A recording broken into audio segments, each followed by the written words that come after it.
L'Assemblée générale de l'ONU s'est ouverte ce mardi à New York. Plus de 130 dirigeants y participent. Le président de la République, Alassane Ouattara, prendra la parole devant l'Assemblée le jeudi prochain.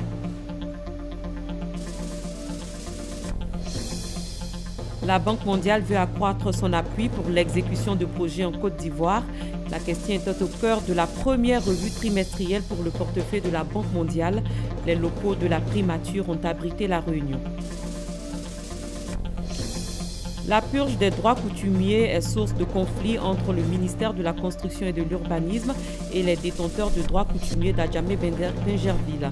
Ces derniers demandent le paiement d'une purge revue à la hausse. En ont-ils le droit? Que dit le ministère? Nous en saurons plus dans ce journal. En République démocratique du Congo, une manifestation a fait lundi 17 morts. Les locaux de 5 partis de l'opposition ont été incendiés. Bonsoir et bienvenue. Plus de 130 dirigeants et plus de 50 ministres des Affaires étrangères prennent part à compter de ce mardi à la 71e Assemblée générale de l'ONU. Les migrants et la Syrie sont au centre des discussions. La rencontre prend fin le 26 septembre. Elle a enregistré l'intervention des présidents Barack Obama et François Hollande. Le président de la République, Alassane Ouattara, prendra également la parole. Il s'adressera le jeudi prochain à l'Assemblée générale des Nations unies. Viviane Aime. La 71e session annuelle de l'Assemblée générale des Nations unies a ouvert ce mardi son débat général marqué par les interventions de plusieurs chefs d'État, dont les présidents Barack Obama des États-Unis et François Hollande de la France, à la tribune de l'Assemblée générale.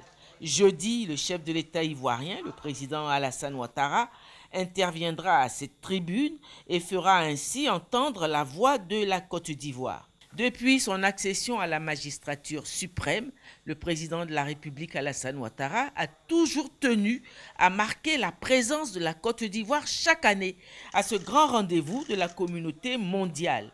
Ce qui a pour résultat que la Côte d'Ivoire est visible sur l'échiquier international et de ce fait mieux connue des bailleurs de fonds et des investisseurs. Cette prise de parole devant l'Assemblée générale avait des allures de testament d'adieu pour le président américain Barack Obama en fin de mandat à la tête de son pays. Il a félicité les progrès enregistrés par le monde libre et a fermement condamné toutes les formes d'extrémisme religieux ou idéologique. Fin de mandat également pour le secrétaire général de l'ONU Ban Ki-moon qui après 10 années d'exercice va bientôt céder son fauteuil. Le président français François Hollande, quant à lui, a lancé un appel à l'ONU pour soutenir l'initiative de l'électricité pour tous les Africains. Une initiative lancée par la France et qui bénéficie déjà du soutien de 10 bailleurs de fonds qui se sont engagés à mobiliser 10 milliards d'euros d'ici 2020. Le chef de l'État ivoirien, pour sa part, interviendra jeudi pour présenter au monde sa vision. Ce mardi, en marge de l'Assemblée générale, il a eu une rencontre avec le président de la République portugaise, Marcelo Rebelo de Sousa. Ici en Côte d'Ivoire, la première revue trimestrielle du portefeuille de la Banque mondiale s'est tenue hier dans les locaux de la primature. La réunion a permis au Premier ministre Daniel Cablon-Duncan, des membres du gouvernement et aux représentants de la Banque mondiale de plancher sur les mécanismes en vue d'améliorer l'appui de la Banque mondiale dans l'exécution de projets en Côte d'Ivoire. Suivez ce reportage. La Banque mondiale veut revoir à la hausse l'appui qu'elle apporte à la Côte d'Ivoire.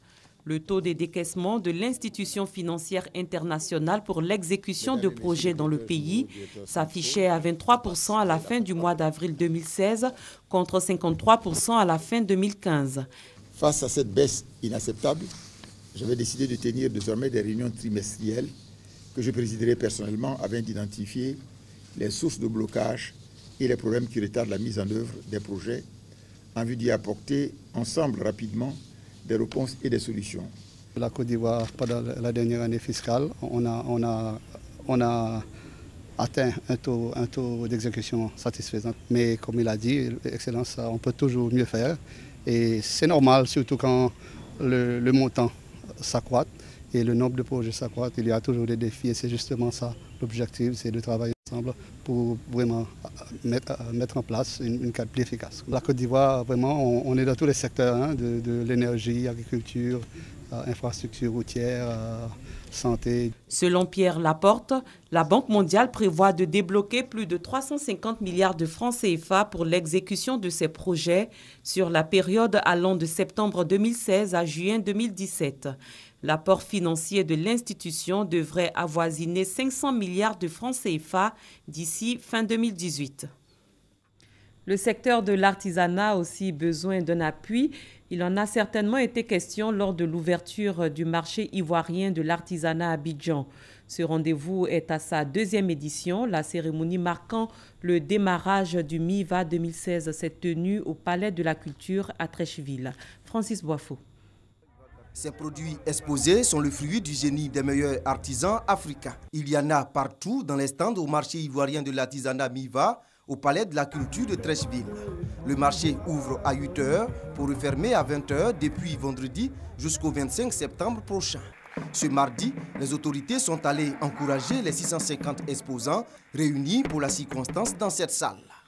Le MIVA se veut un espace de promotion des œuvres artisanales, mais aussi une opportunité pour améliorer le quotidien des artisans africains. Lorsque vous achetez une œuvre, une création d'un artisan, il n'y a pas d'intermédiaire. Cet achat va directement à l'artisan lui-même, qui lui permet d'améliorer son environnement. Et donc, avec le secteur de l'artisanat, nous pouvons faire de la croissance inclusive. Raison de plus pour la représentante de la première dame de Côte d'Ivoire, Mme Dominique Ouattara, qui a accepté le patronage du MIVA 2016 d'émettre ce vœu. Que ce MIVA soit source d'échanges fructueux, de partenariats porteurs entre ces différents acteurs. La première dame, Mme Dominique Ouattara, souhaite que le MIVA soit institutionnalisé et puisse s'organiser tous les 2 ans, les années impaires. Avec ses 250 corps de métier, l'artisanat représente un secteur pourvoyeur d'emplois. Ce secteur emploie 40% de la population active ivoirienne et représente 12% du produit intérieur brut PIB, selon le Premier ministre Daniel Kablan Duncan. Conscient des enjeux économiques liés au secteur, d'importants projets ont été initiés. La construction d'une casse moderne à Anoukwa Kouté pour les ferrailleurs, mais aussi la construction d'un village moderne de menuiserie sur un terrain de 5 hectares au profit de tous les menuisiers installés le long de la voie Abobo-Zoo. La construction des marchés modernes de vannerie sur un terrain de 5 hectares à Modeste, dans la commune de Grand-Bassam. Mais cela au profit donc des artisans installés le long du boulevard de Marseille. Plusieurs projets d'acquisition de terrains sont en cours de finalisation, tant à Abidjan qu'à l'intérieur du pays. Objectif à atteindre en 2020, faire de l'artisanat ivoirien un secteur à forte valeur ajoutée. À cette cérémonie, la première dame de Côte d'Ivoire, Mme Dominique Ouattara, a offert la somme de 5 millions de francs CFA au lauréat du concours chocolat. Concours organisé dans le cadre du MIVA 2016. C'est parti pour la nouvelle année académique de l'enseignement technique et professionnel. La rentrée, c'était hier. Nos reporters ont fait le tour de certains établissements ici à Abidjan et à l'intérieur du pays pour voir l'ambiance qui a régné en ce premier jour. Les élèves et étudiants de l'enseignement technique et de la formation professionnelle ont repris les cours hier lundi 19 septembre. Au lycée technique de Cocody, un cours de comptabilité a été donné aux élèves de la première G2. On a eu un nouveau professeur, il nous a parlé de la comptabilité commerciale. Donc moi j'ai retenu que la comptabilité commerciale nous permet de négocier des marchés. Au centre de bureautique, de communication et de gestion de Cocody, élèves et étudiants étaient aussi à la tâche. L'une des innovations majeures cette année, le port de l'uniforme de la même couleur pour élèves et étudiants. Je me sens à l'aise, je suis heureuse de la nouvelle tenue parce qu'elle fait la différence entre nous les élèves de l'enseignement technique et les élèves de l'enseignement général. Pour constater l'effectivité de la reprise des cours, le ministre de l'enseignement technique et de la formation professionnelle a visité ces 2 établissements. Paul Kofi Kofi, C'est aussi rendu au lycée professionnel commercial de Yopougon. Les enseignants sont à pied d'œuvre, les élèves sont également présents. Nous avons constaté la joie qui se lit sur le visage des enfants pour ces nouvelles tenues et qui sont un signe de discipline et aussi de cohésion. En venant, c'était aussi pour motiver nos enseignants, pour leur demander d'être donc là à leur poste et aussi qu'ils ont une responsabilité d'encadrement des enfants. L'enseignement technique et professionnel compte environ 100 000 élèves et étudiants. L'année scolaire va prendre fin le 14 juillet 2017, soit 36 semaines découpées en 2 semestres. Ce mardi, au collège d'enseignement technique de Bouaké, rien ne semble débuter. Quelques rares élèves viennent pour les inscriptions. Même constat au collège d'enseignement technique féminin de Bouaké et au centre bureautique de communication et de gestion. La seule différence, les enseignants font des prises de contact avec quelques élèves et étudiants présents. Depuis hier, tout le monde était là. Et ils attendent. Vous êtes passé dans des salles où le prof attend, les élèves, aucun n'est là.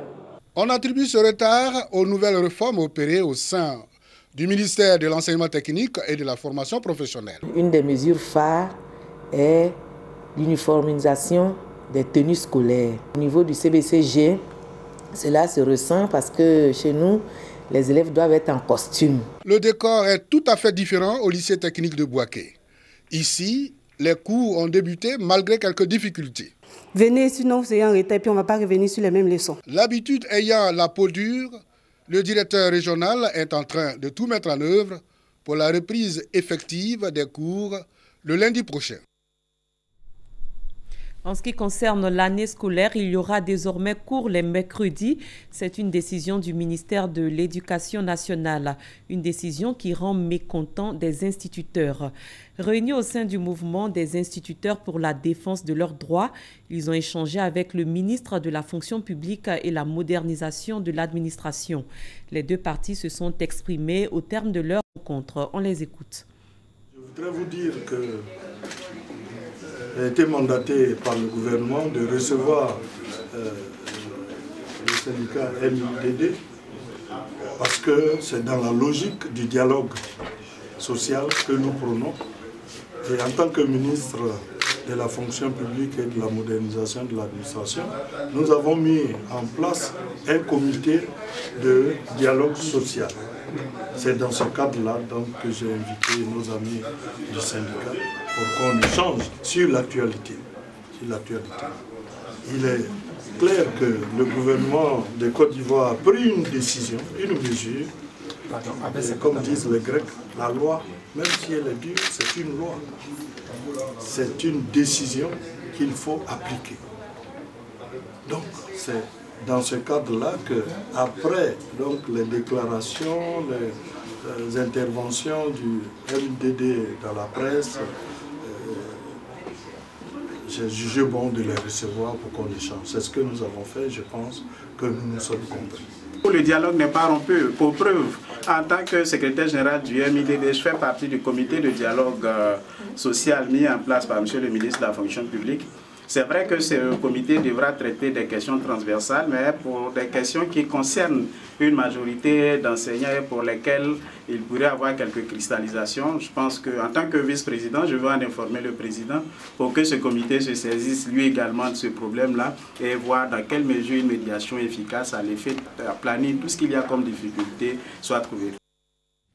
Parlons foncier urbain. La mise en œuvre du plan d'urbanisation du Grand Abidjan fait graisser des dents au sein des détenteurs de droits coutumiers à Djamé-Bingerville. Ces derniers dénoncent la destruction de leurs plantations. Ils réclament également le paiement d'une purge revue à la hausse. Sont-ils en droit de le faire? Que dit le ministère de la Construction et de l'Urbanisme? Rappelons que dans le cadre du plan d'urbanisation du Grand Abidjan, 1200 hectares de terres identifiées vont subir des aménagements. Serge Koleya nous édifie sur ce sujet dans ce dossier que je vous invite à suivre. Le village d'Adjamé-Bingerville est en ce moment dans la tourmente. Depuis le démarrage des travaux de viabilisation de 400 hectares de terrain à Bingerville, plusieurs familles sont mécontentes. Se disant détentrices de droits coutumiers, ces familles dénoncent l'occupation de leurs terres et la destruction de leurs plantations. Nous sommes surpris de tout ce qui se passe aujourd'hui dans notre village. Le ministère de la Construction ne nous a même pas contactés. Aujourd'hui, il vient détruire tous nos plans. On nous demande un décret et on ne fait pas ce que le travailleur dit dans le décret. Eustache Manglé, ancien footballeur, fait partie de ces populations qui se plaignent. Ça fait presque 3 semaines que le village ne dort pas pour ce problème. On a tout perdu. Aux côtés des responsables du CAPIAD, le centre d'administration du patrimoine immobilier d'Akwegeme, nous avons visité certains sites. Kimou est chef de famille. Il nous a présenté une parcelle sur laquelle se trouvaient des plants d'EVA et de manioc. Selon lui, l'opération menée par le CETAM, le service des terrains aménagés du ministère de la Construction et de l'Urbanisme, ne s'est pas fait dans les règles de l'art. Et puis moi j'ai près de 20 hectares. Je n'ai plus rien. Moi je n'ai plus rien. On m'a appauvri. Pour le vieux Henri Mobio, il faut mettre fin aux travaux et restituer aux villageois leurs terres. Ici, j'ai 4 hectares. Bon, le devant, c'est 2 hectares. Derrière moi, avec ce côté, je ne vois même pas ma limite de ma plantation. Tout est détruit.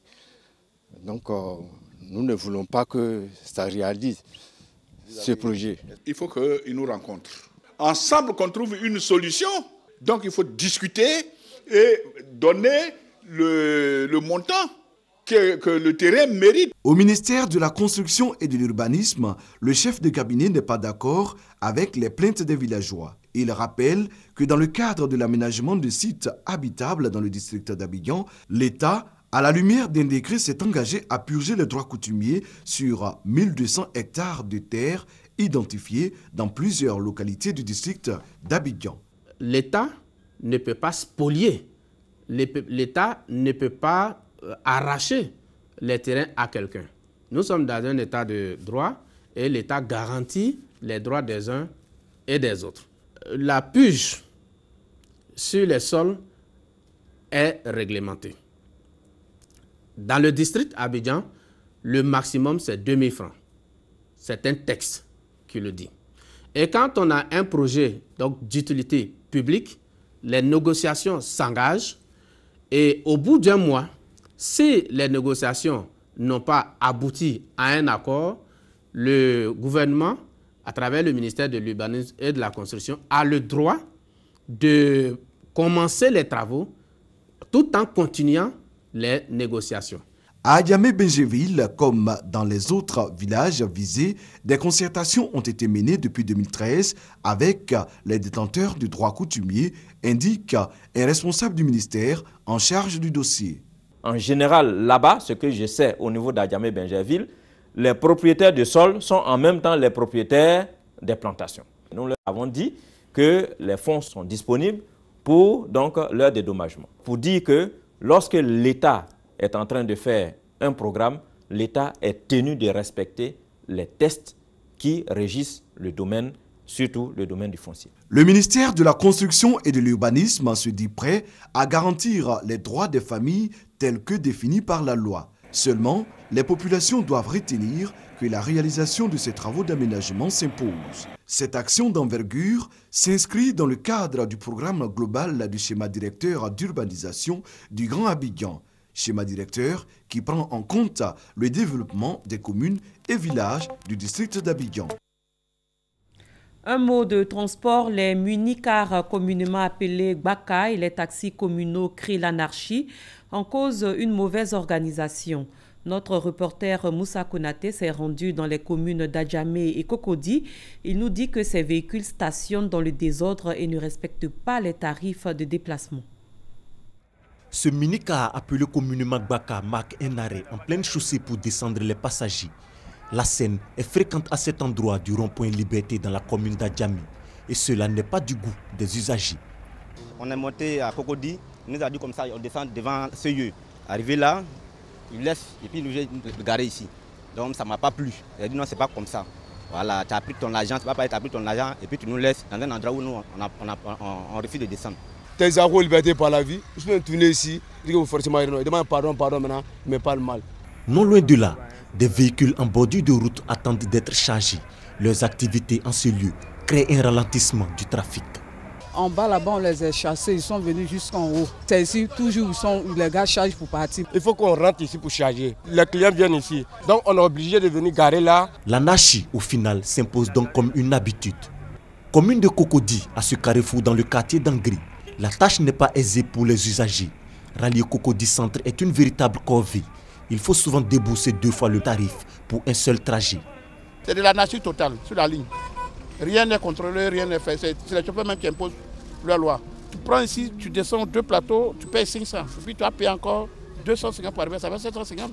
Bon, quand tu prends client ici matin, Zoukan Adien, Zoukan 2 plateaux, tout ça embouteillé. Bon, après 2 plateaux, au magasin Lénala, tout est bouché.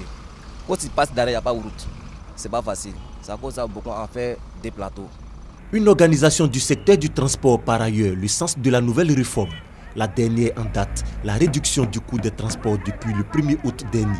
Malgré ces efforts, le secteur reste dominé par un manque de contrôle, reflété par le désordre et les mauvaises habitudes de certains acteurs. En justice, c'est reparti hier pour le procès de Laurent Gbagbo et Charles Blé Goudé après 10 jours d'interruption. Le 16e témoin était à la barre. Aurélie Fuchs, conseillère pour les droits de l'homme, travaillait au bureau régional d'Abidjan pour l'ONUCI. Michel Digri. Le 16e témoin dans le procès Laurent Gbagbo et Charles Blé Goudé dit sa part de vérité. Aurélie Fuchs, agent de l'opération des Nations Unies en Côte d'Ivoire pendant la crise post-électorale, était chargée de récolter les témoignages des victimes de violations des droits de l'homme, notamment celles ayant subi des violences sexuelles. Alors, de 1, les violences sexuelles font partie des violations des droits de l'homme. Donc, comme on était chargé de tout ce qui concernait la protection et la promotion des droits de l'homme, par conséquent, on avait également un mandat sur les violences sexuelles.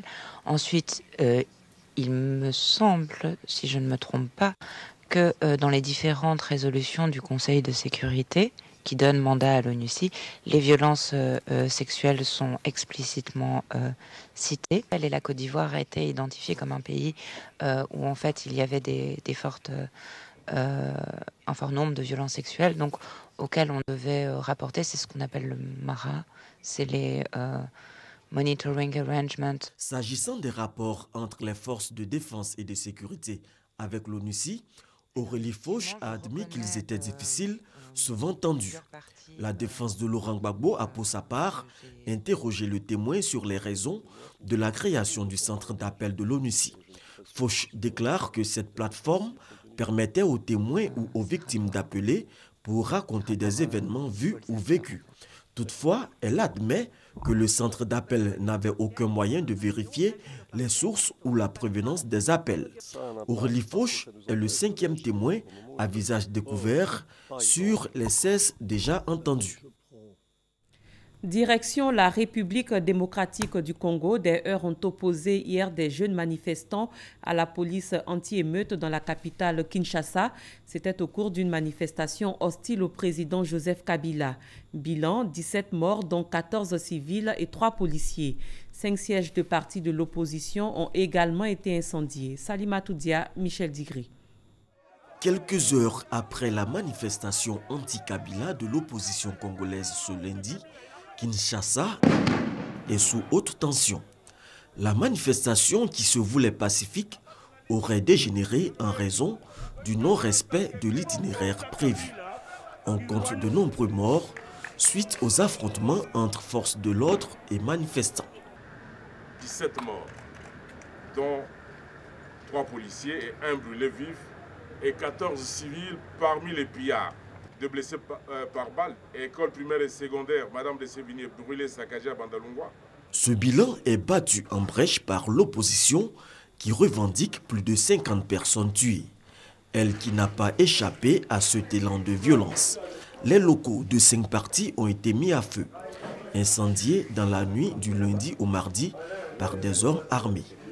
Le siège de l'UDPS de l'opposant, Étienne Tshisekedi, n'a pas échappé aux flammes. Source de ces tensions, les incertitudes sur la tenue du scrutin présidentiel au moment où pointe à l'horizon la fin du mandat de Joseph Kabila. Retour en Côte d'Ivoire. Quel rôle des médias dans le processus de révision constitutionnelle? La question est au centre d'une rencontre qui se tient ici à Abidjan. Elle regroupe une cinquantaine de journalistes et blogueurs d'Afrique de l'Ouest. Herman Guivet pour plus de détails.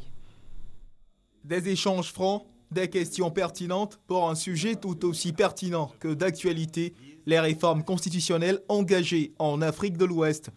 Quel regard, quel rôle des professionnels des médias en ces périodes sensibles? Tout ce qui découle de la Constitution retourne, n'est-ce pas, aux citoyens. Les tenir informés du processus et de ce qui se passe, mais aussi tenir compte de leurs préoccupations ne peuvent pas se réaliser si les intermédiaires, comme sont les professionnels des médias, ne jouent pas convenablement leur rôle. Les citoyens doivent donc être au cœur du processus. L'information doit leur être délivrée.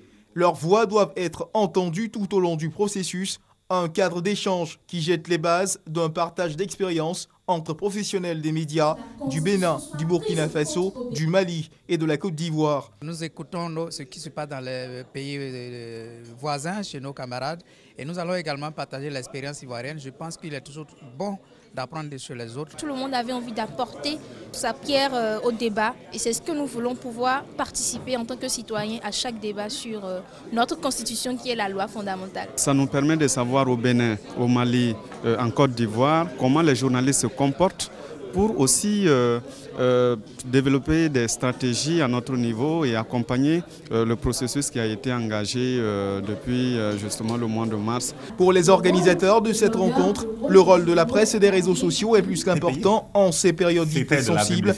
La couverture des processus de réforme constitutionnelle par les médias classiques et sur les réseaux sociaux se doit d'être constructive et responsable au risque de devenir une source d'instabilité politique. En religion, le Hajj 2016 a pris fin. 450 pèlerins musulmans sont arrivés ce matin à Abidjan.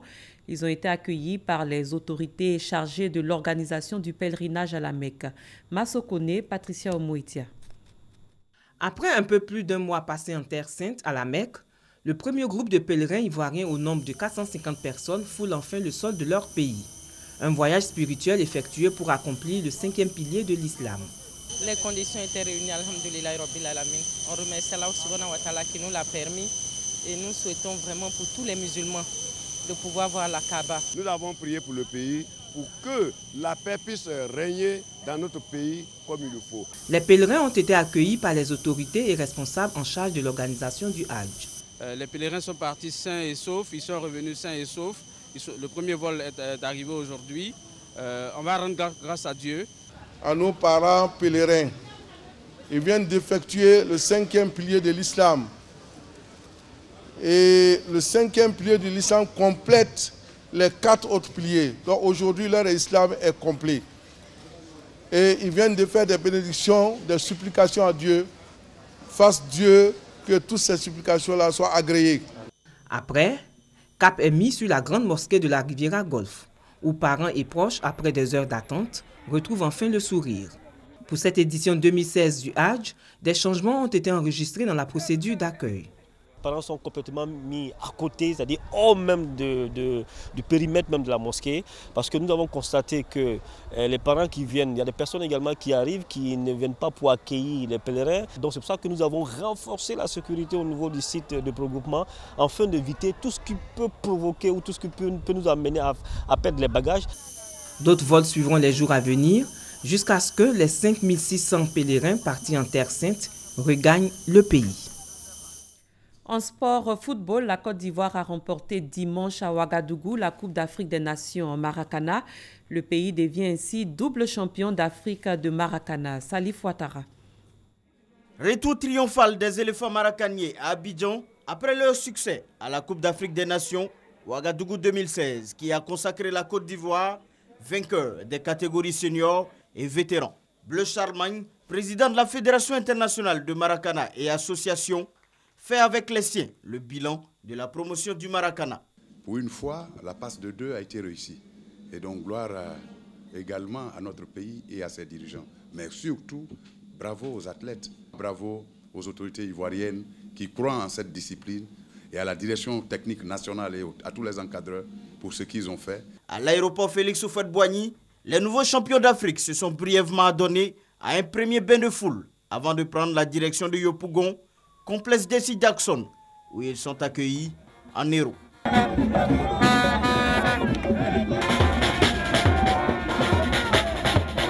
En 5 participations, les éléphants se sont imposés 2 fois chez les vétérans et 4 fois chez les seniors, confirmant ainsi leur suprématie dans cette discipline.